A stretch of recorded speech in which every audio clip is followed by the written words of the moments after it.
Welcome to Living Your Senior Life, the podcast where we explore everything that makes this stage of life so exciting, fulfilling, and full of adventure. Have you ever looked at your retirement and thought, what if I didn't have to choose between a good life and a good budget? What if I could actually have both? That question is exactly what today's episode is all about. We're diving into one of the biggest conversations happening in the 55-plus world right now, retiring abroad. And we're not just talking about the dream of it. We're talking about the real questions you need to ask yourself, the practical challenges nobody talks about, and the destinations that are genuinely worth a closer look. What happens to your Medicare when you leave the country? How far will your Social Security check actually go in Portugal, Panama, or right across the border in Mexico? And perhaps most importantly, how do you know if this kind of move is actually right for you? Because for some people, it's an amazing opportunity. For others, it's not the right fit at all. Today, we're going to help you figure out where you might fall on that spectrum. So grab a cup of coffee, tea, or a glass of water, get comfortable, and let's get started. Imagine spending like 40 years of your life meticulously saving for, that ultimate retirement dream. Oh, yeah, the classic dream. Right, like a stunning beachfront villa in Costa Rica. The ocean breeze wakes you up, and your monthly expenses are like a fraction of what they were in the States. This sounds perfect. It really does. But then imagine waking up 6 months into that dream and realizing you would trade that ocean view in a heartbeat just to be able to explain a weird pain in your knee to a local pharmacist. Oh, man, yeah. Without frantically typing into Google Translate. Exactly. Or realizing that your grandchild's first steps happen on an iPad screen and it's, freezing every 3 seconds because of spotty Wi-Fi. It is, it's a really jarring reality check. Mm-hmm. But that disconnect between the glossy travel brochure and the actual day-to-day Tuesday afternoon reality is exactly what happens when people confuse a great vacation destination with a sustainable life plan. And our mission in this deep dive is to kind of strip away the romanticized marketing of retiring abroad. Yeah. And, examine the raw mechanics of actually doing it successfully. Because we aren't here to crush anyone's dream. No, not at all. We are here to help you figure out if that dream is an actual structurally sound blueprint for your future, or if you're just inadvertently planning a really complicated permanent holiday. So, okay, let's unpack this. Let's do it. Before we even touch a map or open a currency converter, the data points to this massive roadblock that has, nothing to do with money. It has to do with the mirror. Right. The psychological baggage check. I mean, the physical act of packing boxes and booking a flight is surprisingly kind of the easy part. Which sounds crazy, but yeah. It does. But the psychological shift is where the failure rate just skyrockets. You have to ruthlessly interrogate your own underlying motivations for, wanting to leave in the first place. Yeah, I was reading through the psychological profiles in these guides, and I kept thinking about this analogy. I mean, moving abroad to solve a deep-seated sense of personal dissatisfaction is essentially like slapping an Instagram filter over a messy bedroom. Oh, I like that. Right. You hit the filter, and suddenly the lighting is incredibly moody and cinematic. It looks fantastic on a screen. But when you put the phone down, you still have to fold the laundry. You still have to pick up the trash. Exactly. The filter didn't organize the room for you. It just temporarily disguised the mess. That is the perfect way to visualize it, because a change in geography does not rewrite your internal operating system. Right. The distinction that really separates successful expats from those who fly home a year later is the difference between running towards something and running from something. Right. If you are moving because you are genuinely hungry for a new culture, a new language, and just a different pace of life, you have a high probability of thriving. But if you're just running away. Exactly. If your primary motivation is to escape a profound sense of loneliness or boredom or a lack of purpose in your career, those feelings are highly portable. They pack very easily. They fit right in the carry-on. They really do, and they will be waiting for you in the customs line when you land. Which brings up a specific emotional hurdle that I think people chronically underestimate. We're talking about family. Yeah. This is a big one. Having a beautiful mountain view in Ecuador does not negate the psychological toll of physical distance. No, it doesn't. It's a phenomenon psychologists often refer to as a form of ambiguous loss. Ambiguous loss. Wait, what does that mean exactly? Well, it's like you are grieving the loss of an active daily connection to your family, even though everyone is still alive and well. Oh, wow. That makes a lot of sense. Yeah. What used to be a 20-minute drive to drop off a birthday present suddenly becomes a multi-day international transit event. You are reducing your physical presence in the lives of the people you love to a digital window.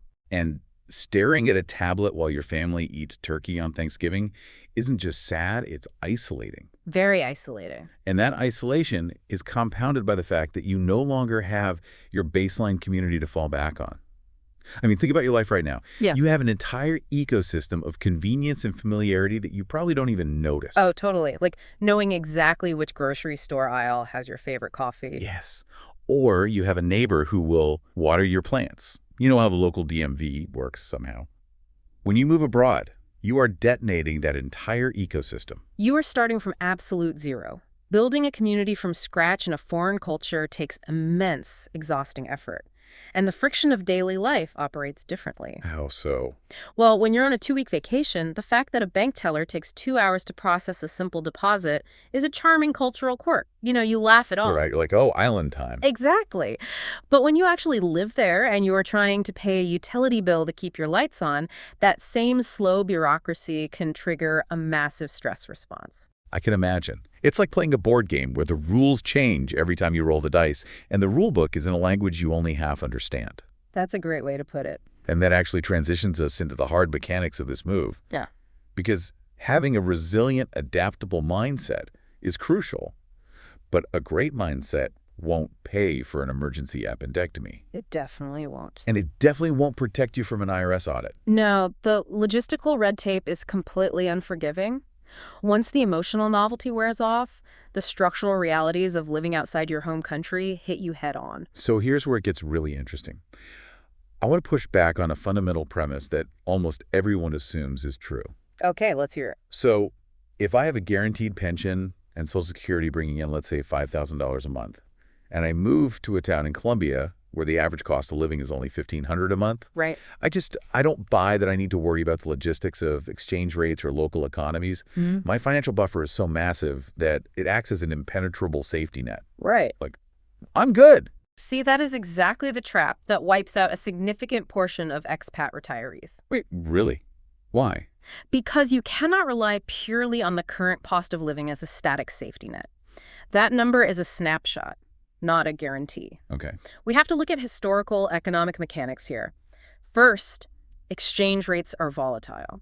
If your income is in US dollars and the local currency surges in value, your purchasing power can be slashed by 20 or 30% almost overnight. Ouch. Yeah, I didn't think of that. But the bigger issue is localized expat inflation. Is that the idea that Americans kind of ruin the affordability of the places they move to? Precisely. When thousands of American retirees identify a specific affordable haven, say, an idyllic coastal town in Mexico or Portugal, they bring a ton of foreign capital into a local economy. Right. So real estate developers pivot to build luxury condos for the expats. Local restaurants raise prices because the Americans can afford to pay them. Suddenly, that $1,500 a month lifestyle inflates to $3,000. Wow. So you're priced out of your own cheap haven. Exactly. You are competing in a microeconomy that has entirely detached from the local standard of living. If your entire retirement plan relies on a developing nation staying permanently cheap, your plan is structurally flawed. And the single biggest structural flaw that Americans fail to account for is the sudden disappearance of their primary safety net, which is Medicare. Yes, this is huge. The Living Your Senior Life guides hammer this point home. Original U.S. Medicare generally does not cover you the second you step outside the United States. It is a domestic program, period. You are voluntarily walking away from the system you paid into your entire working life. That's terrifying. It is. Now, many popular destinations offer incredibly robust, highly affordable private healthcare systems, but you have to fundamentally change how you plan for medical care. You can't just assume the local public hospital will take you in. Right. You have to research the mechanics of private insurance in that specific country. Do they drop coverage at a certain age? Are pre-existing conditions excluded entirely? Which introduces the age 65 versus age 80 dilemma. This is critical. At 65, you might be relatively healthy. You can easily navigate a modern, English-speaking clinic in a major foreign city for your annual checkups. Sure, it sounds easy enough. But you aren't just planning for 65, you are planning for 80 or 85. What is the mechanism for care if you experience severe cognitive decline or lose your mobility? Yeah, you have to ask the terrifying questions. Like, if I need an in-home caregiver for dementia, will I be able to find one who speaks fluent English? Exactly. Because losing your primary language capabilities while trying to communicate complex medical needs to a caregiver who only speaks Spanish or Thai is a nightmare scenario. Mhm. You have to plan for the most vulnerable version of yourself. And while you are stepping out of the U.S. healthcare system, you absolutely cannot step out of the U.S. tax system. Uncle Sam does not care that you live on a beach in Panama. Oh, man. Yeah, the United States is one of the only countries in the world that taxes based on citizenship, not geography. This is a huge mechanical blind spot. Moving abroad does not mean you shred your 1040 forms. You still have to file a U.S. tax return every single year. Every year. But it gets far more complicated than that because of something called FBAR, the Foreign Bank and Financial Accounts Report. Oh, FBAR. Yeah. Yeah, if the combined balance of your foreign bank accounts exceeds $10,000 at any point during the calendar year, you have to report it to the U.S. Treasury. Just having the money sitting there. Yep. And if you sell a house in Spain, you might owe U.S. capital gains tax on it. You have to navigate complex international tax treaties to ensure you aren't double taxed by both your new country and the IRS. That sounds exhausting. It is. You almost certainly will need to hire a specialized cross-border accountant, which is an added structural cost you have to budget for. Well, all of this, the emotional toll, the healthcare mechanics, the tax labyrinth, is exactly why the guides absolutely demand that you execute a friction test before you commit. People usually call it a trial run, but I prefer friction test. A friction test is the perfect name for it. The recommendation is to spend 1 to 3 consecutive months living in your target destination. But the core rule is you are not allowed to act like a tourist. Right. You don't stay in a resort. No resorts? You rent a normal, unfurnished, or lightly furnished apartment in a residential neighborhood. You go grocery shopping on a busy Tuesday afternoon. You try to set up a local Wi-Fi router. Oh, the Wi-Fi router test. That's a good one. Right. You actively seek out bureaucratic friction, like trying to open a basic bank account or getting a local SIM card to test your own psychological response. Yeah. If getting the wrong bus schedule makes you furiously angry rather than mildly amused, you have your answer. You are testing your tolerance for the daily grind of that specific culture. Right. So let's say you survive the friction test. You've accepted the emotional distance from your family, you've hired an international tax guy, and you are ready to pick a destination. The fun part. Yeah. But looking at the geographical data of where Americans are actually going, I noticed a very clear inverse relationship. What did you find? Well, the destinations with the absolute lowest cost of living generally require the most extreme cultural and physical leaps. Are people just sorting a spreadsheet by lowest rent and making a massive mistake? It is the most common mistake in the book. A spreadsheet can tell you the price of a loaf of bread, but it cannot measure cultural friction. Right. If we group the primary destinations by the structural trade-offs they require, you can start to see how the quote-unquote cheapest option might actually be the most expensive in terms of daily stress. Let's start by looking at the close-to-home options in Latin America. Okay, so Mexico, Costa Rica, and Panama. Mexico is obviously massive. You can live comfortably for $2,000 to $3,000 a month. And the proximity to the U.S. is unbeatable. I mean, you can literally drive across the border or take a 2-hour flight to see your grandkids. Very true. And the private healthcare in major hubs is excellent. But the trade-off is infrastructure variance and navigating the sheer size of the country. Exactly.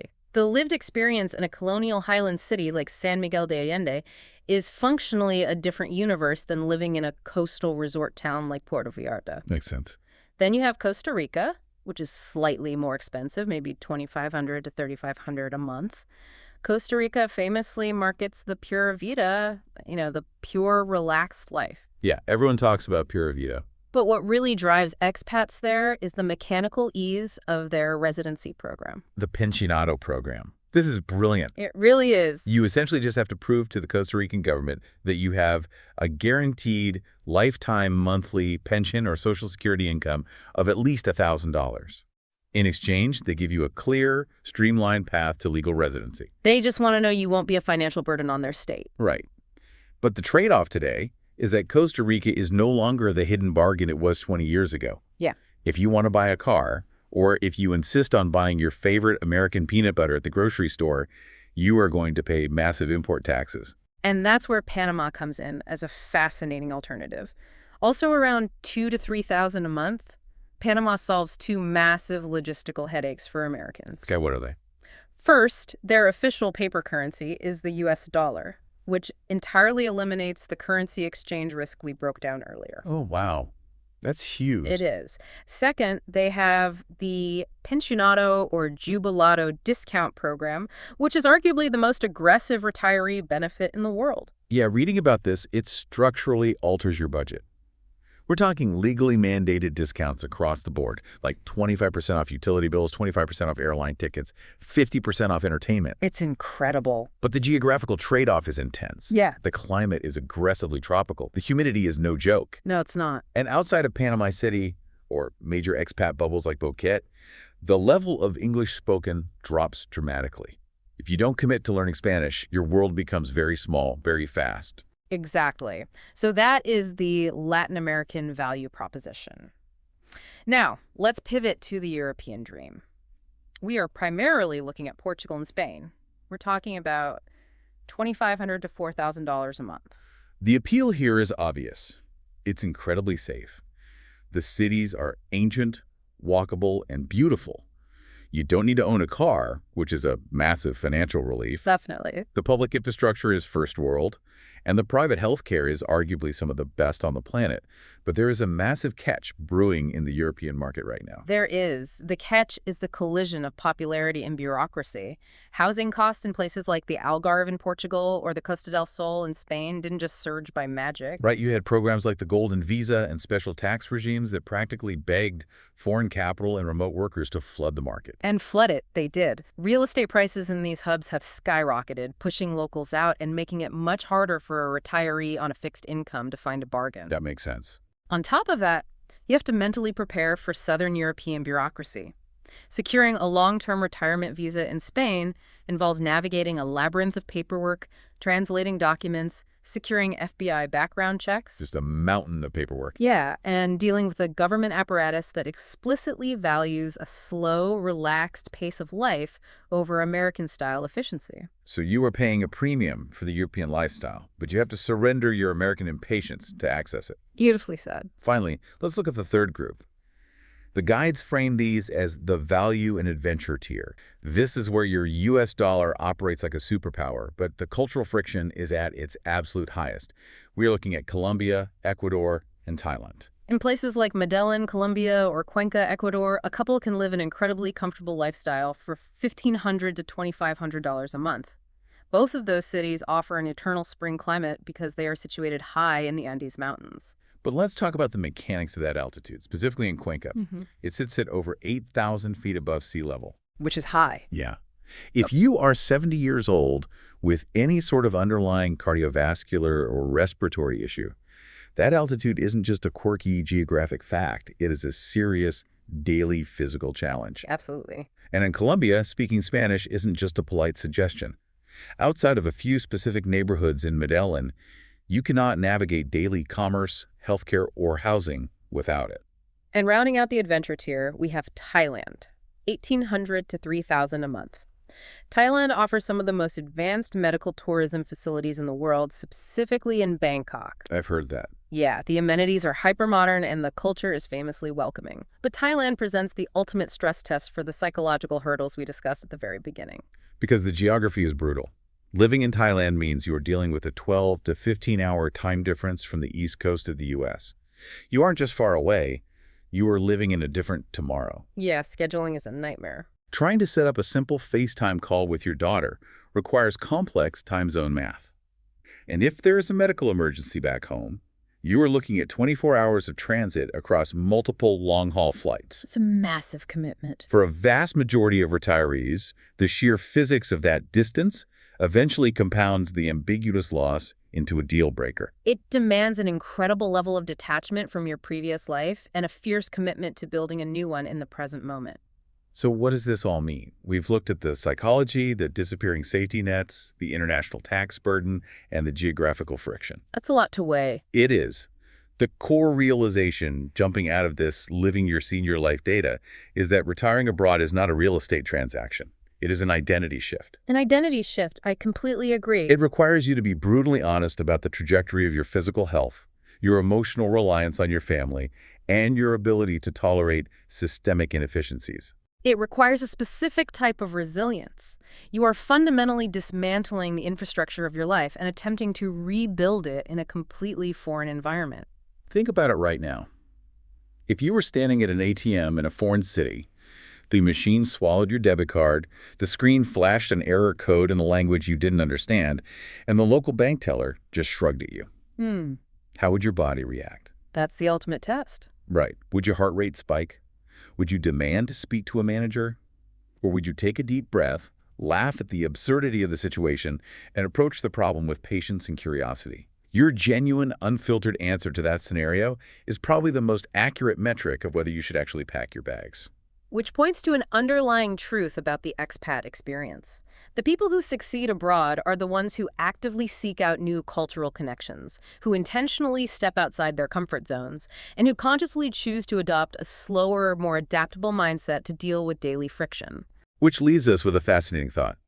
If the secret to a successful life in Costa Rica or Spain or Thailand is actively building a new community, approaching strangers with curiosity, and intentionally slowing down to enjoy a pura vida pace of life, what is stopping you from applying that exact same expat mindset to your life in your current hometown, starting today? Wow, that's a great question. Do you really need to navigate international tax law and 15-hour flights to find a deeper sense of purpose?